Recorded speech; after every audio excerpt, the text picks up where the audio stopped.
Back. It is great. I am looking for more interaction on the Facebook and inevitably with nothingbuttruth.com. But Daniel and Lucy and Seth and Ryan. And I'm not even reading the comments. I'm just looking actually at the people after a few. I've read a few of the comments and really blessed to have you on this. And it's a good forum going back and forth. But always to keep in mind, to be hopeful, to recognize that God loves you. Where did that come from? It's always there, just like he is. So we've talked about a whole host of issues today, right? Yes. We've got more. Trayvon Martin, the George Zimmerman trial, the truth about that case, what's being said now. The media has portrayed it, has tried it already. They had their narrative, even though it did not fit. They even went so far as to say when somebody didn't fit the right profile in the sense of race or ethnicity, to change it or not mention it. When it didn't fit the profile of what they wanted to say were the injuries involved in the incident, they didn't want to deal with it. And that's unfortunate, but that is true. And now we're learning the truth, and that people are saying, why are the prosecution witnesses actually seemingly for the defense? Because they're telling the truth and they're telling the story. Hats off to Sean Hannity, by the way. Extraordinary. They have run his entire interview with George Zimmerman last year. They played that as part of it, and the prosecution played it. I don't think it helped them. But understand that there are also racial tensions supposedly raised. I don't believe they are.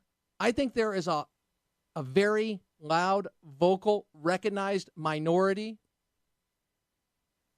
speaking in the sense of numbers, that are trying to make this about race. And I think they are rejected by black, white, brown Americans. I truly do. And they're being exposed for the fraud that they are. The vast majority of Americans, we don't buy into Springerville. We don't buy into our Department of Justice abandoning its race-neutral policy. And we're certainly not a nation of cowards. Now we find out the man who said that is a liar and also could have perjured himself, but I digress. Some of you are digressing, which is great. This is fantastic because these things can go two ways. You can say, oh, it's going down the tubes. Look, we're going to have people rioting because of race. They're going to be attacking people of a different race. I don't buy that. And I say we get ahead of it, all of us, and denounce it for what it is. And I say all of us because I know that regardless of the color of one's skin, that you, like me, we recognize God sees us as his creations with red blood, and that we reject this kind of division, this faux division that was conjured up by a corrupt media. We recognize the true civil rights legacy is equal under the law.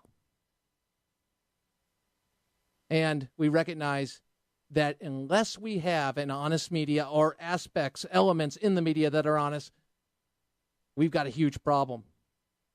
And that's why we have people like Jim Hoff, the gateway pundit, award-winning journalist, blogger, man who gave a great speech last week at IRS rally, or a little while back. He joins us now with the truth. How are you, buddy? Great, Crane. Good to be with you. Good to be with you. I want to start with the Trayvon Martin, the George Zimmerman trial. And if you could just give me a few instances where the mainstream media's reporting and narrative has been contradicted by what we have learned from the witnesses in the trial. Sure, Crane. This whole court case so far in this whole story since it started over a year ago has been just riddled with inaccuracies. And I think some of the things that we're looking at today in this trial, let's see. First of all, we have we've had oh boy, you're stumping me here. Well, no. Here's the thing. Because there's so much, I know what you're dealing with. You're dealing with I've asked you to pour me a specific glass of water, and there's an ocean out there, and you're sitting there going, "Where do I begin? Where do I put my cup in?" So here, let's begin. Was the mainstream media pushing the fact that George Zimmerman was acting aggressively and was the aggressor in this confrontation? Well, absolutely. We had Al Sharpton and Jesse Jackson right away saying that they were, they're down there protesting this incident without any of the facts of the case that came out, and yet they're making some kind of show trial out of it before things even started. So we had that. Now that the case starts, all of their witnesses have basically, and these are the prosecution witnesses so far, they have done nothing to help the prosecution in this case. They mostly helped with their case. So this whole and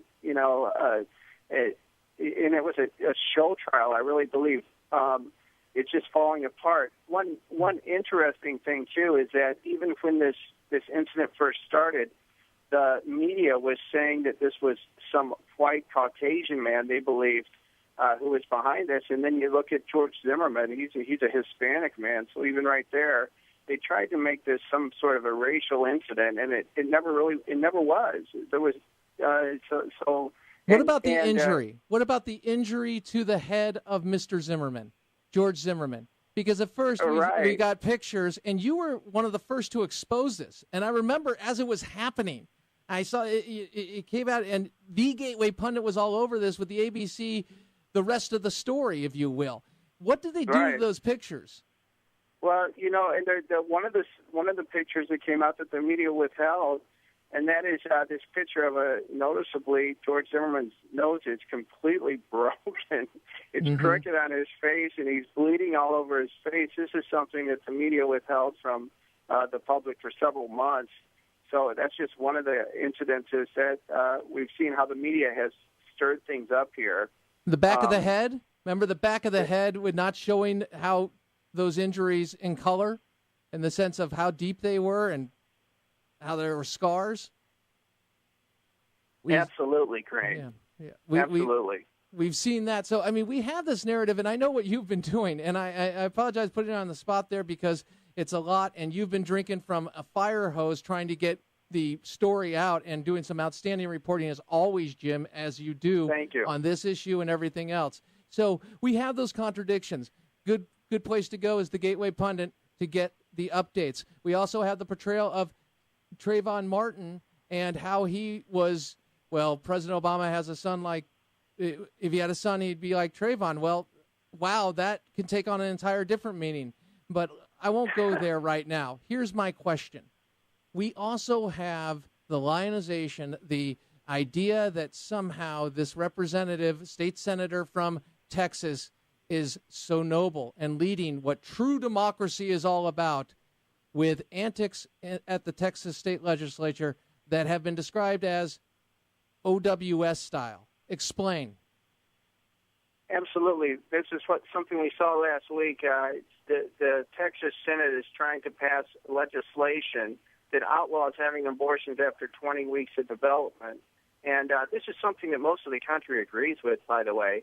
And yet the Democrats have made this a rallying cry right now after a Texas senator went public last week and had a 13-hour filibuster in the Senate. And then the Senate was filled with these leftist activists who shut down the process right before they could vote on it at the end of the session. So today we had Governor Perry say that this was Occupy-like antics that the left is using to push their agenda, and he's absolutely correct. They couldn't win at the ballot box, So now they're trying to obstruct and interfere with the process, and that's what they've done so far. Absolutely, Right. Jim. I have a clip 9. If you could get clip 9 ready for me on the spot, I know, folks, but let me get this, because this is how the mainstream media is portraying her, as a victim of mean government Perry. We're talking about Wendy Davis, state senator. Roll it. Why did you decide to wear your running shoes? Let's take a look at those. They've kind of been rocketing around the internet as they've gained a fame all their own. Wow. As the filibuster was going on, you were receiving a lot of support from places and people far away from Texas, from movie stars, from the president. The front page of the Fort Worth Star-Telegram is featuring the back and forth with Governor Perry and you. He has made this very personal against you. It's just unfortunate that she hasn't learned from her own example. Is that offensive? Will you have to filibuster again? I don't know that we'll have that opportunity again, but I can tell you this. We are up for the fight. You're going to put these shoes on again, or? If I have to, I will, most certainly. Jim, you posted the behavior of what she was leading. And I got to tell you, is that media malpractice? That's from newsbusters.org, by the way. Great place to go. Tell me, what do you make of that? I mean, is that just flat out corrupt in the way they're doing that? Well, and you know something, Crane, you know this. That isn't an isolated incident right there. Mm-hmm. That's how the whole media has been portraying this woman's filibuster down in Texas. It's absolutely outrageous. And the media is trying to pretend like this is something that the American public is rallying behind. And yet we're seeing numbers like 60-some% of the American public is against this practice that this woman is trying to push on Texans. And so it's just absolutely outrageous that they're giving her this sort of press and making her some kind of folk hero. And they continue to do it. Now, Jim, I'm doing kind of a special tomorrow on our nation's birth and founding. I'm asking you on air because I want to have you back and do a segment with you because you're a vital part of what we do and need in our society, which is a free press. And we appreciate you, brother. Thank you for making time. And take care. Jim Hawk, Thanks, the Ray. Gateway. Thank you, the Gateway Pundit, and just check them out. You need to check out at the top of every hour, and this is why many reasons you're blessed with this network, AFR Talk, and the lineup is because we have American Family News at the top of every hour. See, this is your resource. Go to the Facebook page, like the page, comment whether you agree or disagree. And remember this, live with honor in your life, compassion in your heart. And remember to always keep the faith in Jesus Christ. God loves you. He created you. There's a purpose. You're worth it. AFR Talk.